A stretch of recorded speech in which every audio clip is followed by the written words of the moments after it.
itu bagi kita tempat perlindungan dan kekuatan. Hei hei, Allah itu bagi kita tempat perlindungan dan kekuatan, sebagai penolong dalam kesesakan sangat terbukti. Sebagai penolong dalam kesesakan sangat terbukti. Sekalipun kita jatuh, tapi takkan tergeletak, sebab tangan Tuhan selalu menopangmu. Sebab tangan Tuhan selalu menopangmu. Amin, puji nama Tuhan. Shalom saudara-saudari sekalian yang ada di rumah yang sedang menyaksikan program Mana Surgawi pada pagi hari ini. Biarlah kita percaya bahwa tangan Tuhan adalah tangan yang selalu menopang kita, adalah tangan yang selalu menjadi benteng hidup kita. Pada pagi hari ini saya akan berbicara tentang benteng. Nah, apa itu benteng? Saudara-saudara pasti semuanya sudah tahu. Benteng merupakan tempat perlindungan, kubu pertahanan, ya. Nah, sebagai orang percaya, siapakah benteng hidup kita? Mari kita sama-sama baca di dalam Mazmur 48 ayat yang keempat. Demikian firman Tuhan. Dalam puri-purinya Allah memperkenalkan dirinya sebagai benteng. Nah, waktu saya membaca ini, Allah memperkenalkan dirinya sebagai benteng. Kalau Allah memperkenalkan dirinya sebagai penghibur, sebagai penolong, sebagai sumber berkat, itu mudah dipercaya. Tapi waktu saya membaca Allah memperkenalkan dirinya sebagai benteng, saya berpikir, mengapa Allah berkata bahwa dia adalah benteng? Karena kalau kita berbicara soal benteng, berarti ada peperangan, ya, di mana benteng merupakan tempat perlindungan, kubu pertahanan. Nah, apa yang maksud daripada Tuhan itu sendiri bahwa Allah adalah benteng? Dia menyatakan dirinya bahwa Allah adalah memperkenalkan dirinya sebagai benteng, ya. Di sini Allah berbicara tentang peperangan. Ada peperangan di mana Allah lah sumber perlindungan kita, tempat kita berlindung. Kita baca sama-sama, kita mundur di dalam Mazmur 46 ayat yang pertama sampai dengan ayat yang ke-8. Demikian firman Tuhan. Untuk pemimpin biduan dari Bani Korah dengan lagu Alamot nyanyian. Allah itu bagi kita tempat perlindungan dan kekuatan, sebagai penolong dalam kesesakan sangat terbukti. Sebab itu kita tidak akan takut sekalipun bumi berubah, sekalipun gunung-gunung bergoncang-goncang di dalam laut, sekalipun ribut dan berbuih airnya, sekalipun gunung-gunung goyang oleh geloranya. Selah yang kelima, kota Allah, kediaman yang maha tinggi, disukakan oleh aliran-aliran sebuah sungai. Allah ada di dalamnya, kota itu tidak akan goncang. Garis bawahi, Allah ada di dalamnya, kota itu tidak akan goncang. Lanjut, Allah akan menolongnya menjelang pagi. Bangsa-bangsa ribut, kerajaan-kerajaan goncang. Ia mendengarkan suaranya dan bumi pun hancur. Tuhan semesta alam menyertai kita. Kota benteng kita ialah Allah Yakub, ya.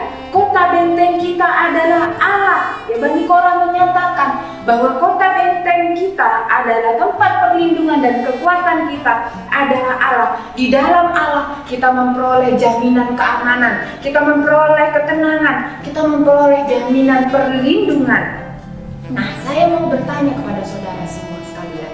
Di ayat yang ke-6 tadi dikatakan Allah ada di dalamnya, kota itu tidak akan goncang, ya. Adakah tempat di dunia ini yang menyatakan bahwa dirinya adalah tempat perlindungan yang teguh atau memberikan jaminan? Oh, kalau kamu berada di sini, kamu pasti aman, kamu tidak akan terkena virus, kamu tidak akan terkena penyakit dan lain sebagainya. Ya. Saat-saat ini dunia sedang digoncang dengan isu virus, ya, di mana banyak orang yang merasa ketakutan, banyak orang yang dilanda dengan kepanikan yang luar biasa. Ya, kenapa saya bilang kepanikan yang luar biasa? Ya, banyak ibu-ibu yang tiba-tiba borong, ya termasuk saya, ya borong sembako, borong makanan, ya semua diborong karena ketakutan. Katanya akan lockdown, semua ditutup, semua diborong. Ada kepanikan, ada ketakutan dengan berita-berita yang ada, dengan hal-hal di luar sana yang membuat dunia ini tergoncang, perekonomian tergoncang, ya. Banyak orang yang tiba-tiba dirumahkan, tidak mendapatkan pekerjaan, ya. Banyak sumber-sumber pendapatan yang tertutup, ya. Toko-toko mungkin yang biasanya di dalam masa-masa Hari Raya Idul Fitri ini mendapatkan omset yang besar, saat ini berkurang, semuanya berkurang, ya. Semua bergoncang, ya. Semua bergoncang. Tapi Allah menyatakan dirinya sebagai benteng, kota perlindungan kita. Setiap orang merasa tergoncang. Tidak ada tempat di dunia ini yang memberikan kita keamanan, ya. Karena virus, benda yang kecil ini, saya katakan ini hal yang paling kecil. Kalau bakteri saja sudah kecil, virus lebih kecil lagi, ya. Bisa menyebar, siapapun bisa kena. Mau itu presiden, mau itu raja, mau itu konglomerat, ya, mau itu rakyat jelata, semua bisa kena. Tidak terkecuali orang bisa terkena virus ini. Tidak ada jaminan keamanan di dunia ini selain di dalam Tuhan Yesus Kristus. Ya. Di ayat yang ke-7 dikatakan, bangsa-bangsa ribut, kerajaan goncang. Namun sebagai orang percaya kita tidak perlu takut. Ya, jangan takut karena kita menerima janji, ya, jaminan kerajaan yang tidak tergoncangkan. Kita buka di dalam Ibrani 12 ayat yang ke-28. Ibrani 12 ayat yang ke-28, demikian firman Tuhan. Jadi karena kita menerima kerajaan yang tidak tergoncangkan, marilah kita mengucap syukur dan beribadah kepada Allah menurut cara yang berkenan kepadanya dengan hormat dan takut, ya. Karena kita menerima jaminan kerajaan yang tidak tergoncangkan, ya. Ada jaminan di dalam Tuhan Yesus Kristus, ya. Tidak ada di dunia ini yang memberikan jaminan itu, tetapi Allah kita memberikan jaminan itu. Dialah kota benteng kita, tempat pertahanan kita, ya. Sekalipun musuh menyerang, ya. Kenapa musuh menyerang? Tiap hari kita mendengar berita-berita yang negatif. Tiap hari kita disajikan, begitu bangun pagi kita lihat HP, ya. Sudah masuk ribuan WA mungkin atau puluhan WA. Beritanya tidak ada yang positif, ya. Beritanya negatif semua. Pertumbuhan virus yang ada di Indonesia sudah 13.000 lebih atau sekian banyak, ya. Saya sudah tidak terlalu mengikuti. Dan kemarin katanya pertumbuhan yang terbanyak kelipat dan yang terbanyak 600 lebih dalam satu hari, dalam satu malam orang terjangkit virus corona ini.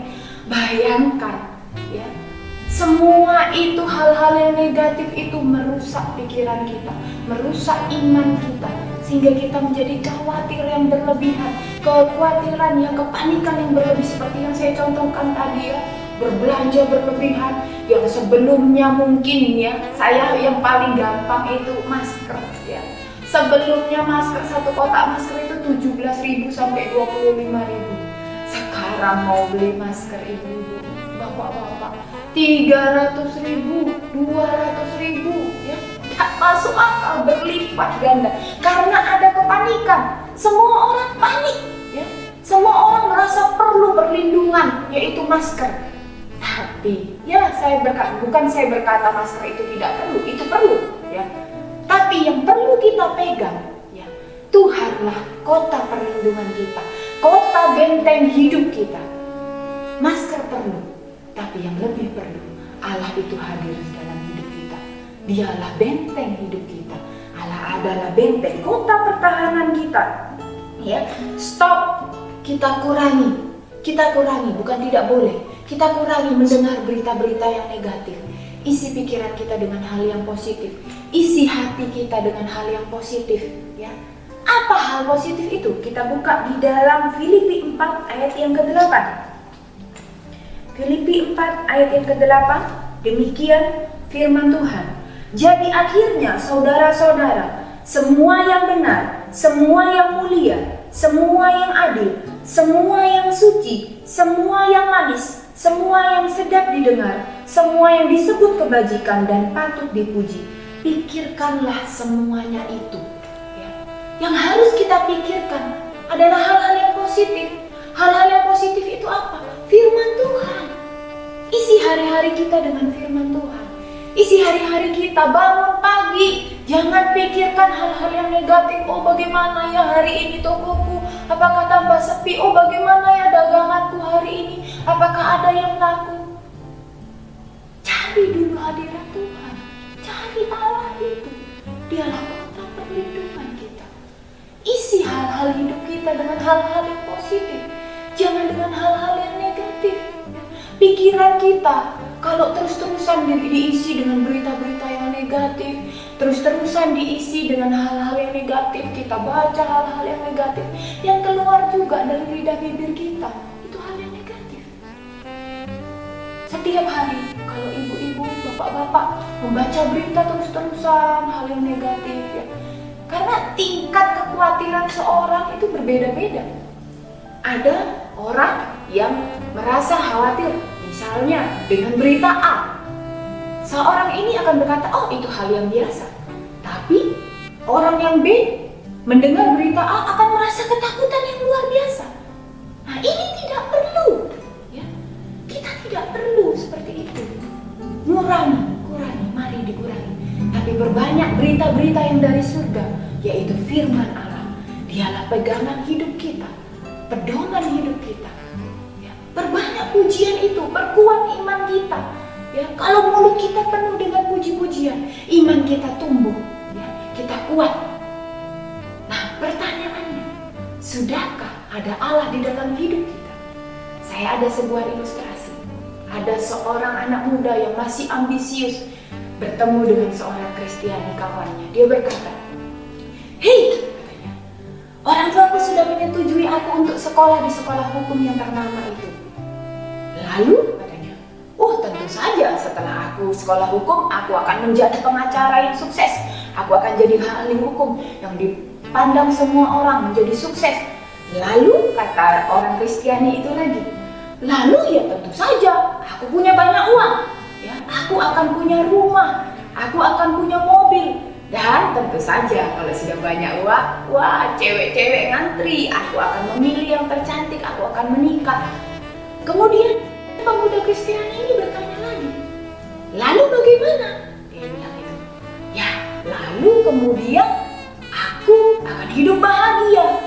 Bertanya lagi si pemuda ini, "Lalu bagaimana?" Di sana dia baru berpikir, dia merenung tentang kematian, tentang hidup yang kekal.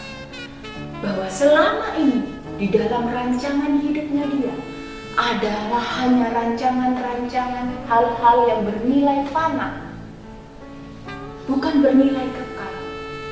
Mari saudara-saudari sekalian, kita ubah rancangan hidup kita ke nilai-nilai yang bersifat kekal. Kita ubah semua pandangan kita ke pandangan yang kekal. Jangan lagi khawatir, ya. Jangan lagi khawatir dengan apa yang ada. Kita tidak perlu mencari kekuatan di luar sana karena tidak ada jaminan perlindungan itu selain daripada nama Tuhan Yesus Kristus. Ya. Kita tidak perlu menjadi hebat dan kuat. Ya. Di luar sana tidak ada jaminan itu semua yang bisa membuat kita kuat dan aman. Sebenarnya sudah ada di sini, sudah ada di dalam hati kita. Jangan cari kemana-mana lagi. Ya. Yang kuat dan aman itu adalah Allah kita yang hebat. Dialah Allah benteng hidup kita. Dialah Allah sumber kekuatan kita. Mari kita berdoa. Bapa yang baik, Bapa di dalam nama Tuhan Yesus Kristus, Tuhan, kami mengucap syukur buat pagi hari yang indah ini. Terima kasih Tuhan buat lawatan-Mu yang luar biasa.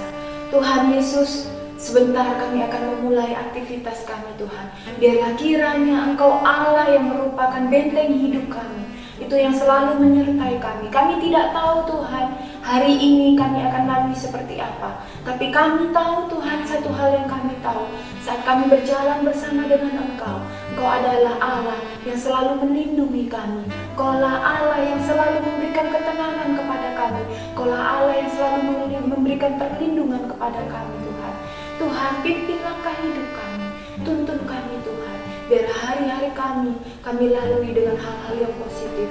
Biarlah hari-hari kami lalui bersama dengan Engkau. Tuhan Yesus, terima kasih buat perlindungan-Mu. Terima kasih buat kekuatan yang daripada-Mu. Karena kami percaya Tuhan, kami aman bersama dengan Engkau. Kami mengucap syukur Tuhan. Kami mau serahkan sepanjang hari ini seutuhnya di dalam tangan-Mu. Di dalam satu nama Tuhan Yesus Kristus.